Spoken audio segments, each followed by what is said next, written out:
Hello everyone, this is Rajdeep Sharma and welcome back to your own channel Mathematics Stars. So student, now in this video we are going to discuss grade 7 chapter 3, that is data handling. And student, this is the most important chapter. Why? Because data handling का direct आपको concept मिलेगा 8th standard में, 9th standard में, 10th, 11th, 12th, मतलब 12th तक आपके data handling के सारे कंसेप्ट आपको यूज होंगे. That's why this chapter is very very important. And at the same time you know that if you are on this channel then this chapter will going to be very very easy for you. So without wasting much time चलिए अब start करते हैं इसका पूरा concept. This will be a introduction video, then we are going to start with our exercise. So let's start first with the introduction.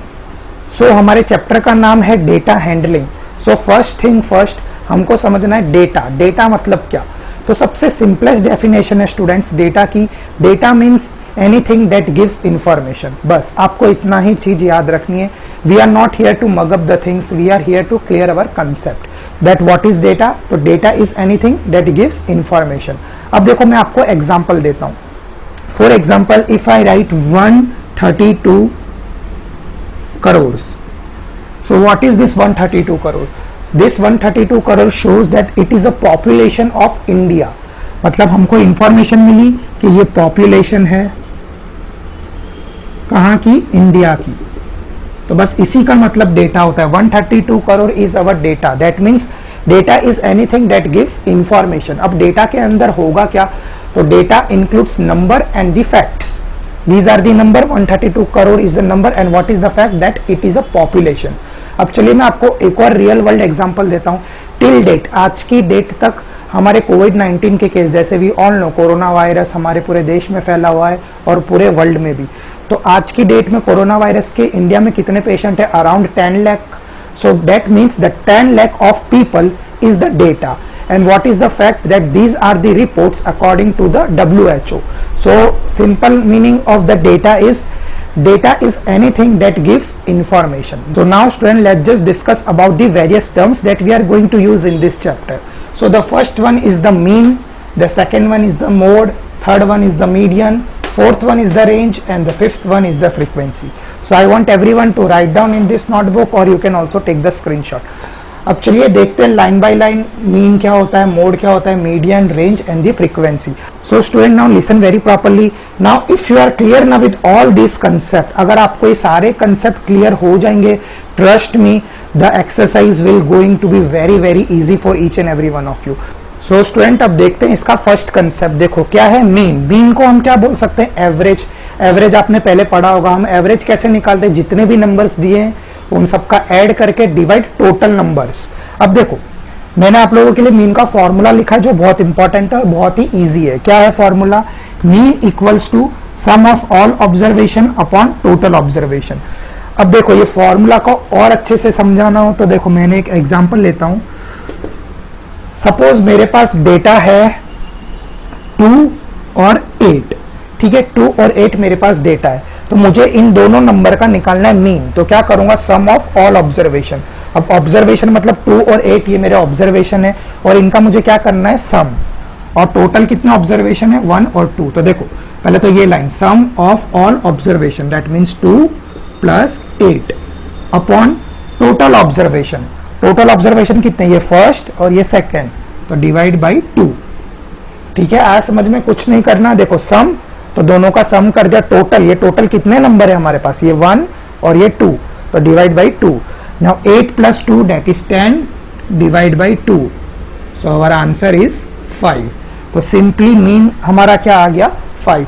तो बस यही छोटा सा कंसेप्ट है मीन का. नेक्स्ट कंसेप्ट कौन सा है? मोड का. मोड तो बहुत ईजी है. क्या लिखा है? Most repeated number in a data. जो नंबर सबसे ज्यादा बार आ रहा हो वो आपका होता है मोड. अब देखो फॉर एग्जाम्पल, हर एक चीज एग्जाम्पल के साथ आपको बताऊंगा ताकि आपका पूरा कंसेप्ट अच्छे से क्लियर हो जाए. अब देखो एग्जाम्पल.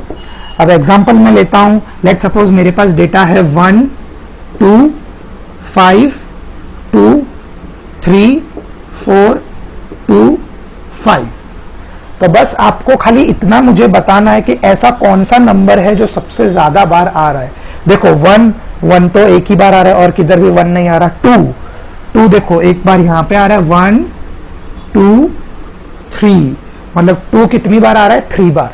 फिर देखो 5 1 और 2, 5 दो ही बार आ रहा है, 3 1 टाइम, 4 1 टाइम, मतलब 2 ऐसा नंबर है जो सबसे ज्यादा बार आ रहा है, तो वही लिखा है most repeated number in data, तो इसका मोड क्या हो जाएगा 2।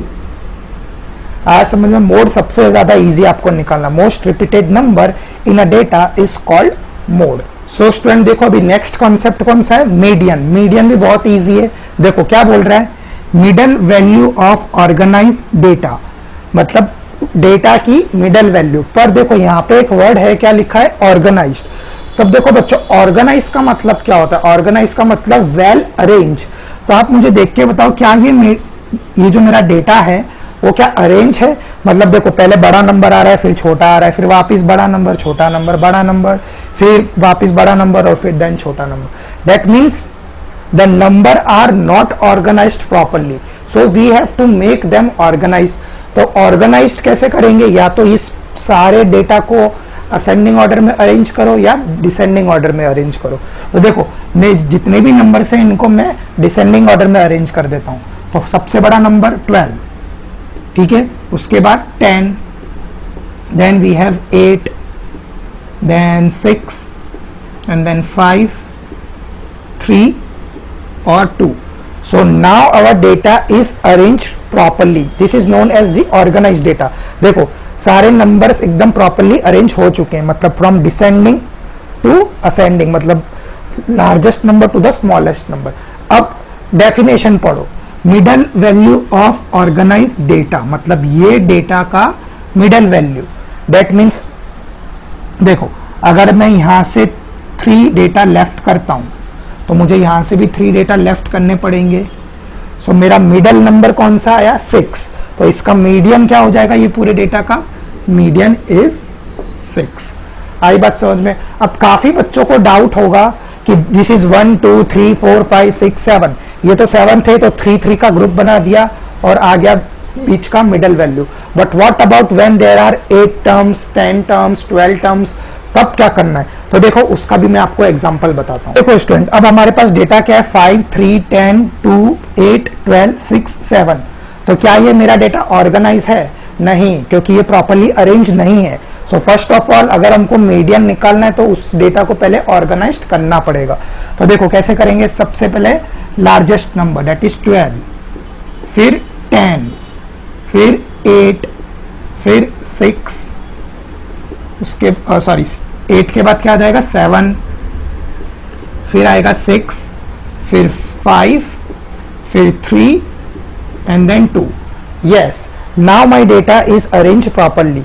अब क्या निकालिए मुझे, मिडल वैल्यू। तो देखो कैसे निकालेंगे, लेफ्ट 3 प्लेस यहां से लेफ्ट करेंगे तो यहां से भी 3 प्लेस ही लेफ्ट करनी पड़ेगी। ये जरूरी नहीं है कि हमेशा 3 प्लेस ही लेफ्ट करनी है, वो तो आपको मिडल वैल्यू निकालने के लिए मैंने 3 3 करा, ठीक है। अब देखो अब 2 वैल्यू बच रही है, तो अब इसमें से मेरा मीडियन क्या होगा, 6 होगा या 7 होगा। तो कुछ नहीं करना है, आपको इन दोनों को ऐड करके डिवाइड बाई 2 कर देना है बस, मतलब इन दोनों का क्या निकाल लेना है, mean, that is 7 plus 6 divide by 2। तो ये क्या हो जाएगा 13 अपॉन 2, तो क्या आ जाएगा 6.5 आ गया आपका मीडियन, ठीक है। आई बात समझ में। देखो क्या करना है, पहले तो ऑर्गेनाइज डेटा में पूरे डेटा को ऑर्गेनाइज डेटा में अरेंज करना है, देन मिडल वैल्यू आ जाए तो दोनों को प्लस डिवाइड बाई 2, मतलब उसका मीन निकालना है, तो आ जाएगा 6.5। मतलब ये पूरे डेटा का मीडियन कितना आ गया 6.5। और जब हम एक्सरसाइज सॉल्व करेंगे तो आपको ये वाला कंसेप्ट पूरा और अच्छे से क्लियर हो जाएगा। तो बच्चों देखो अब नेक्स्ट कॉन्सेप्ट कौन सा है, रेंज। रेंज बहुत ईजी है, क्या लिखा है, मैक्सिमम माइनस मिनिमम। हाँ जी, बस हो गया, मतलब maximum number minus minimum number, मतलब डेटा का maximum number minus minimum number. तो फॉर एग्जांपल अगर मैंने आपके पास डेटा दिया हुआ है 150, 140, 120, 130, 180, तो आपको क्या करना है, सबसे पहले मैक्सिमम नंबर मतलब द लार्जेस्ट नंबर। तो इसमें से लार्जेस्ट नंबर देख के बताओ कौन सा है, 150 होगा, नहीं, 180 सबसे लार्जेस्ट है। तो मैक्सिमम हो गया 180 माइनस मिनिमम मतलब सबसे स्मॉलेस्ट नंबर। तो सबसे स्मॉलेस्ट नंबर कौन सा हो जाएगा, 120। तो बस हो गया, आपका रेंज आ चुका है 180 माइनस 120 दैट इज 60। तो मतलब ये हमारे डेटा का रेंज क्या आया, 60। That means the range is the maximum minus minimum number. बहुत इजी कंसेप्ट है और इस टाइप के सम्स एग्जाम में आएंगे तो आप आसानी से अपने स्कोर कर सकते हो। तो now the next concept is the frequency. Frequency बहुत इंपॉर्टेंट कंसेप्ट है, तो ध्यान से देखो और बहुत ही इजी है। देखो क्या लिखा है मैंने आपको एकदम इजी वे में यहाँ पे डेफिनेशन के साथ एग्जाम्पल भी लिया है। तो देखो डेफिनेशन देखो पहले, how many times the number occurs, मतलब कोई भी नंबर कितनी बार आ रहा है वो इसकी फ्रीक्वेंसी होती है। फॉर एग्जाम्पल देखो मैंने यहाँ पे डेटा लिया हुआ है 2 7 9 2 5 9 12 7 3, मतलब मुझे इन सब की फ्रीक्वेंसी निकालनी है। तो क्या करूंगा मैं, देखो पहले तो यहाँ पे लिखूंगा नंबर, इधर लिखूंगा फ्रीक्वेंसी। बहुत आसान है। देखो नंबर कौन कौन से हमारे पास 2, फिर कौन सा है 7, फिर 9, 2 तो आ गया तो उसको काउंट नहीं करेंगे, फिर क्या है 5, फिर 9 भी आ गया, 12, 7 भी आ गया और लास्ट में क्या आएगा 3। ठीक है, तो सारे नंबर्स ले लिए मैंने जो जो मेरे पास नंबर थे। अब देखो 2 की फ्रीक्वेंसी, तो डेफिनेशन क्या है, how many times the number occurs, मतलब ये पूरे डेटा में 2 कितनी बार आ रहा है बस वो काउंट करके आपको लिख देना है।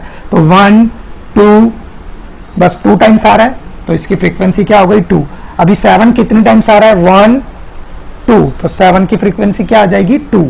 फिर 9 देखो कितनी बार आ रहा है 1 2, ओके 9 भी 2 बार आ रहा है तो फ्रीक्वेंसी क्या आ गई 2। फिर 5 1 टाइम ही आ रहा है तो उसकी फ्रीक्वेंसी क्या हो जाएगी 1। 12 भी 1 टाइम आ रहा है उसकी फ्रीक्वेंसी आ जाएगी 1।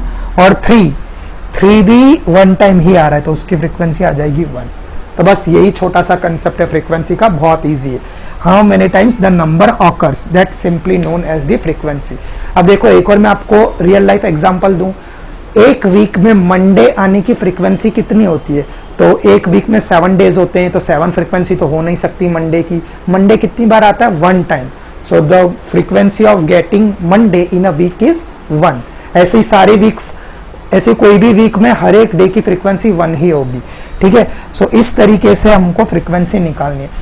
अब देखो बच्चों एक्सरसाइज 3.1 स्टार्ट करने से पहले एक टॉपिक और अपना रह जाता है जो है टेलीमार्क्स। अब टेलीमार्क होता क्या है, देखो अगर आपको फ्रीक्वेंसी आती है तो आपको टेलीमार्क बहुत अच्छे से समझ आ जाएगा। तो फ्रीक्वेंसी हमने सीख ली, अब देखो टेलीमार्क्स क्या होता है। फॉर एग्जांपल मैंने यहाँ पे डेटा लिया हुआ है 2 5 2 7 9 5 3। तो टेलीमार्क्स के लिए पहले तो हम नंबर लिख लेंगे जो जो हमारे पास नंबर है। कौन कौन से नंबर है, 2 है, फिर हमारे पास 3 है, फिर 5 है, फिर 7 है और 9 है। तो आपको फ्रीक्वेंसी तो आती है, तो 2 कितनी टाइम्स आ रहा है 1 2, तो फ्रीक्वेंसी क्या आ जाएगी इसकी 2। फिर 3 कितने टाइम्स आ रहा है, तो 3 तो 1 टाइम ही आ रहा है तो फ्रीक्वेंसी क्या आ जाएगी 1। अब देखो 5 कितने टाइम्स आ रहा है 1 2, तो यहाँ पे आ जाएगा 2। अब देखो 7 कितने टाइम्स आ रहा है 1, तो यहाँ पे लिखेंगे 1। 9 कितने टाइम्स आ रहा है 9 भी 1 टाइम ही आ रहा है तो यहाँ पे लिख देंगे 1। अब देखो अब टेलीमार्क मतलब क्या, आपको डिजाइन करके बताना है कि 2 को आप कैसे रिप्रेजेंट करोगे। तो बहुत इजी है, 2 डिजिट है तो 2 बार आपको लाइन ड्रॉ कर देनी, ये होता है इसका टेलीमार्क। ठीक है, फिर देखो 3 की कितनी फ्रीक्वेंसी है 1, तो इसका टेलीमार्क में क्या आ जाएगा 1 लाइन। 5 की फ्रीक्वेंसी कितनी है 2, तो टेलीमार्क्स में आ जाएगी 2 लाइन। फिर 7 की फ्रीक्वेंसी कितनी है 1, तो कितनी लाइन आएगी 1। अब देखो 9 की फ्रीक्वेंसी कितनी है 1, तो कितनी लाइन आएगी 1। आपको बस खाली स्ट्रेट लाइन आपको ड्रॉ करनी है। अब देखो अगर फ्रीक्वेंसी 4 आ जाए, सपोज यहाँ पे कोई नंबर जिसकी फ्रीक्वेंसी 4 हो, तो कितनी लाइन ड्रॉ करोगे 1 2 3 4।